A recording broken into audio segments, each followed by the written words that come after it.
That bridge right behind me is where Route 20, the nation's longest road, crosses over the Charles River, a river that I have been within a few blocks of my entire adult life. I feel like it's the perfect metaphor for what I want to talk to you guys about with today, which is where home and the highway intersect, aka living in a vehicle. Because living in a van can be awesome. It can be drama-free, but you have to stick by these 5 rules.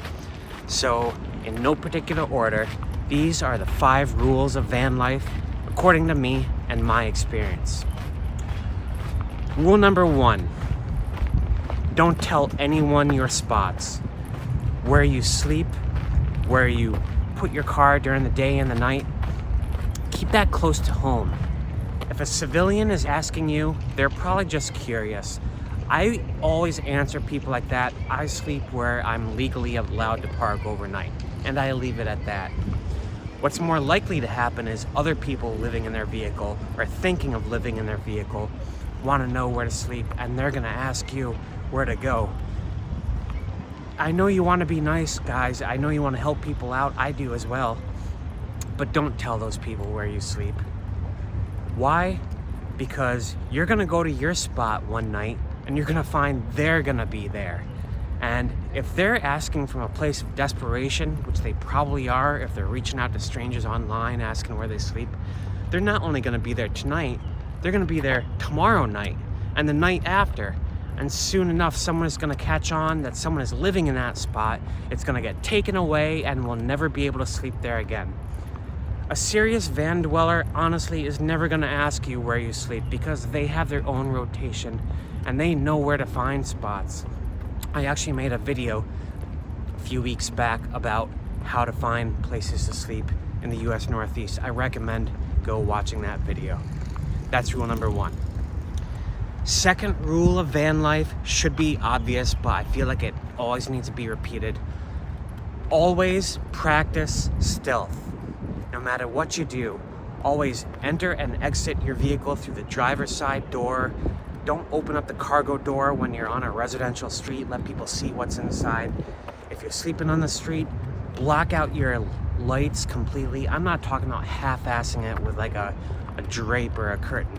Block it off completely so no light can peek out, so no noise can come through. Don't let anyone know that that vehicle is anything other than someone's daily drive.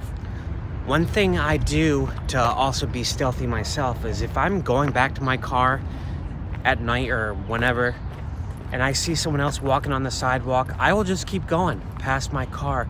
I won't let them know that I'm getting into that car, and I might go up and down the street a few times until the coast is clear, and then I'll get into my vehicle.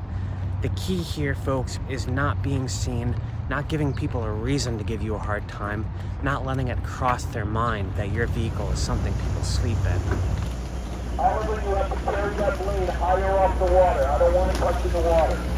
And then go push it up. Oh, I love this river. Can you imagine driving in your van and someone's driving next to you, screaming instructions at you through a megaphone? That would be hilarious. Anyway, where was I? Rule number 3. Rule number 3, don't ride dirty.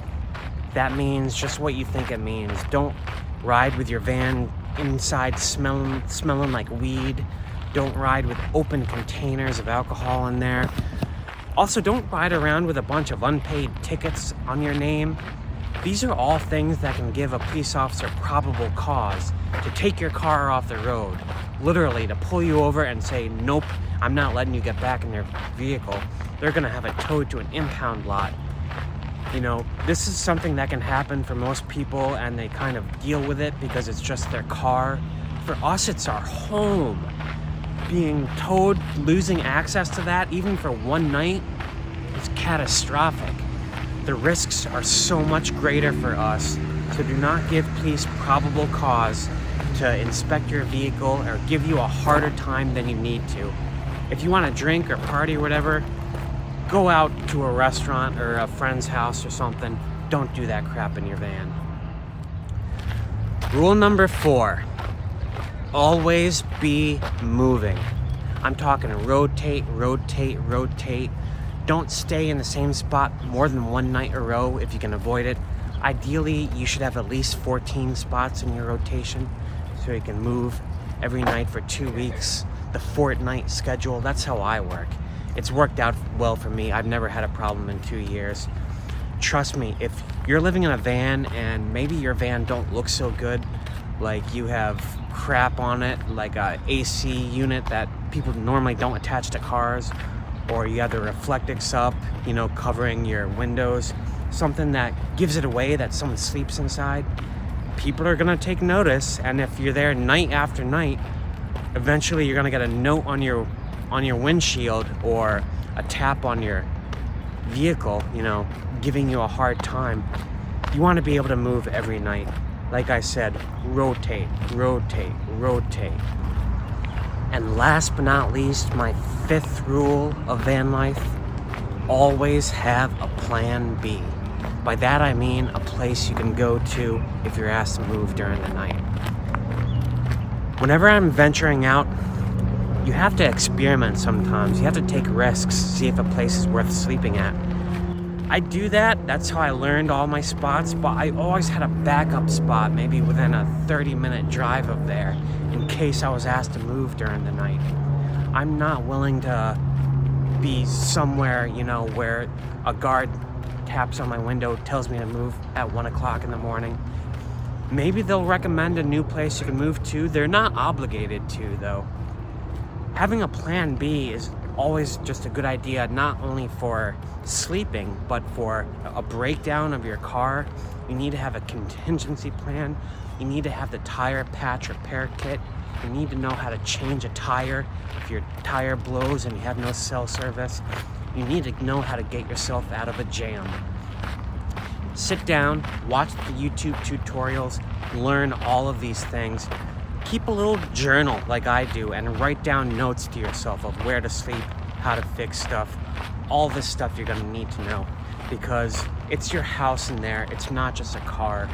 If that breaks down or you lose access to it, it will not only ruin your day, it might ruin your week or your month or your finances. It's just not a risk worth taking. You have to spend extra effort taking care of your van because it's your home. So those are my 5 rules of van life. I live by all of those. It's worked for me. I think more or less other van dwellers probably feel the same thing. Maybe they articulate it differently.